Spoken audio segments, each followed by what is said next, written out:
Hello guys, నేను మీ skill ట్రేడర్ని. So ఈరోజు అయితే టాపిక్ వచ్చేసి సపోర్ట్ అండ్ రెసిస్టెన్స్ ఎలా గీయాలో చెప్తాను ట్రేడింగ్లో. మీరు ఛానల్కి కొత్తగా ఉంటే సబ్స్క్రైబ్ చేసుకోండి అండ్ బెల్ ఐకాన్ అయితే ఆన్ చేసుకోండి.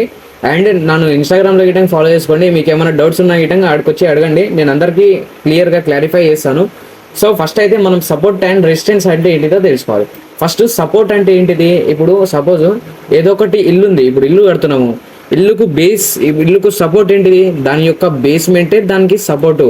అది బేస్మెంట్ ఎంత గట్టిగా ఉంటే అది అంత స్ట్రాంగ్ ఉన్నట్టు. సో ఇప్పుడు ఇల్లే ఆ బేస్మెంటే స్ట్రాంగ్గా లేనప్పుడు ఇల్లు ఎన్ని రోజులని ఉంటుంది? కొన్ని రోజులని ఉంటుంది. సో బేస్ అనేది చాలా ఇంపార్టెంట్ ఇంటికి. సో ట్రేడింగ్లో కూడా సపోర్ట్ అంటే బేస్ లాంటిది. అంటే సపోర్ట్ అంటే ఇప్పుడు బేస్ అంటే అక్కడ నుంచి పైకి లేవడం, లేకపోతే అక్కడ నుంచి మంచిగా ఒక రీట్రేస్మెంట్ ఏదో జరుగుతుంది సపోర్ట్ లెవెల్ కాడ. రెసిస్టెన్స్ లెవెల్ కాడ అంటే ఏంటిది? రెసిస్టెన్స్ నుంచి ఎవడైతే హెవీగా సెల్లింగ్ చేస్తారో, అంటే ఆ ఏరియాలో సెల్లింగ్ చేసేటోళ్ళని మనము రెసిస్టెన్స్ లెవెల్లో మార్క్ తీసుకుంటాం. అంటే ఇప్పుడు నేను మళ్ళీ ఇంకోసారి చెప్తాను, మీకు అర్థం కాలేదు, నాకు ఇటం తెలిసింది. సో సపోర్ట్ అంటే ఏంటిదంటే ఎక్కడి నుంచి అయితే buying levels multiple times buying అవుతుందో అదే లెవెల్ నుంచి దాన్ని మనము సపోర్ట్ అంటాము. అండ్ రెసిస్టెన్స్ అంటే ఏంటిదంటే ఎక్కడి నుంచి అయితే మల్టిపుల్ టైమ్స్ సెల్లింగ్ అవుతుందో దాన్ని మనం రెసిస్టెన్స్ అంటాం. ఈ బయింగ్ సెల్లింగ్ ఎవరు చేశారని అంటే మనతోటి ఇట్లాంటివి కావు. సో ఇవి పెద్ద పెద్ద ఇన్స్టిట్యూషన్స్ వాళ్ళు చేస్తారు. అంటే లక్షల కోట్లలో ట్రాన్సాక్షన్, అంటే లక్షల కోట్లలో ట్రేడ్ ఎగ్జిక్యూట్ చేసేటోళ్ళని మనము ఇన్స్టిట్యూషన్స్ వాళ్ళు అంటాం. వాళ్ళు అనుకుంటే వాళ్ళు ఆ లెవెల్ నుంచి హెవీగా మూమెంట్ అనేది చేస్తారు. సో ఇప్పుడు నేను చార్ట్లు చెప్తాను సపోర్ట్ అండ్ రెసిస్టెన్స్ ఎలా ఇయ్యాలో. ఇప్పుడు నేను ఇక్కడ ఒక బయింగ్ అనేది ఆపర్చునిటీ చూపిస్తుంది. ఇప్పుడు ఈ యొక్క లెవెల్లో చూడండి, ఈడొక లెవెల్లో బయింగ్ కనిపించింది ఒకటే లెవెల్ నుంచి, అది గిటంగా ఒకటే అంటే సిమిలర్గా ఒక లెవెల్ నుంచే బయింగ్ చేసింది. అండ్ ఇంకొకసారి 2 టైమ్స్ కన్ఫర్మేషన్ అయింది, 2 టైమ్స్ సేమ్ లెవెల్ నుంచి బయింగ్ అయింది. అండ్ థర్డ్ టైం గిటంగా అదే లెవెల్ నుంచి బయింగ్ అయింది. సో ఇప్పుడు మల్టిపుల్ టైమ్స్ అయింది కదా, ఒకటి కంటే ఎక్కువ, అంటే మోర్ దెన్ 1 or 2 కంటే ఎక్కువ టైమ్స్ అదే లెవెల్ నుంచి బయింగ్ అయింది.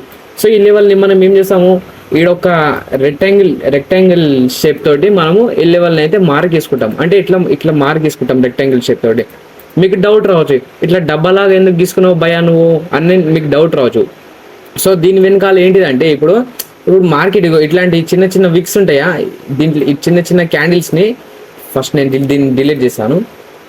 ఈ చిన్న ఇక్కడ ఈ ఏరియాలలో చిన్న ఉన్నాయా, ఈ ఏరియాని అంటే ఇలా కొంచెం అంటే బ్రేక్అవుట్స్ టైప్ ఉంటుంది, అవి ఫేక్ బ్రేక్అవుట్స్ లాగా ఉంటుంది.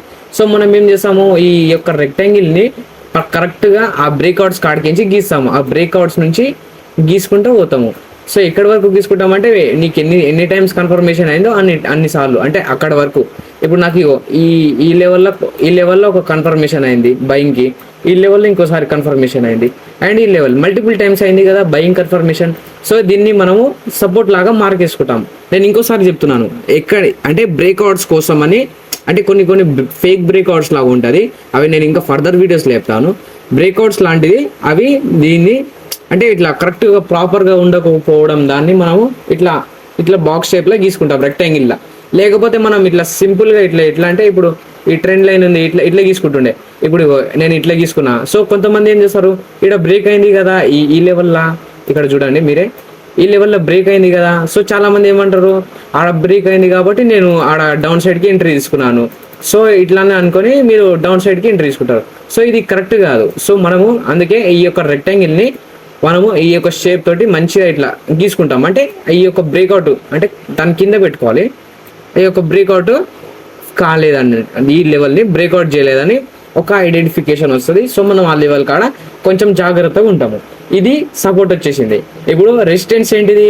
రెసిస్టెన్స్ మల్టిపుల్ టైమ్స్ సెల్లింగ్ అవ్వడాన్ని, మల్టిపుల్ టైమ్స్. ఇప్పుడు ఎక్కడ మల్టిపుల్ టైమ్స్ సెల్లింగ్ అయింది, ఇగో ఈ లెవెల్లో మల్టిపుల్ టైమ్స్ సెల్లింగ్ అయింది. అంటే ఇప్పుడు నేను మళ్ళీ చెప్తాను, ఇది 1 hour టైం ఫ్రేమ్.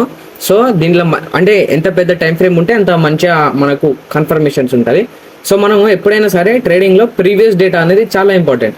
ఇప్పుడు రెసిస్టెన్స్ ఎలా గీయాలి? ఇప్పుడు దాకా మనం సపోర్ట్కి ఎట్లా అయితే బయింగ్ చేసారో రెసిస్టెన్స్ గీయటంగా అట్లానే హెవీగా సెల్లింగ్ చేసేటోళ్ళని ఆ లెవెల్ని మనము రెసిస్టెన్స్ లాగా మార్క్ చేసుకుంటాం. అంటే ఇప్పుడు చూడండి, ఈ లెవెల్లోనే ఒకసారి అయింది, ఒకసారి సెల్లింగ్ అయింది, అండ్ ఇంకోసారి సెల్లింగ్ అయింది, సేమ్ ఇంకొకసారి సెల్లింగ్ అయింది, అండ్ అగైన్ ఇంకొకసారి సెల్లింగ్ అయింది. అంటే మల్టిపుల్ టైమ్స్ సెల్లింగ్ అయింది, మోర్ దెన్ 2 కంటే ఇంకా ఎక్కువ సార్లు సెల్లింగ్ అయింది.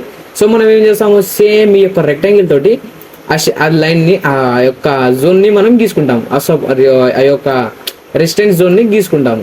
ఇప్పుడు మీకు చాలా మందికి సేమ్ మళ్ళీ డౌట్ రావచ్చు, మళ్ళీ ఇట్లా పెద్దగా ఎందుకు తీసుకున్నాను.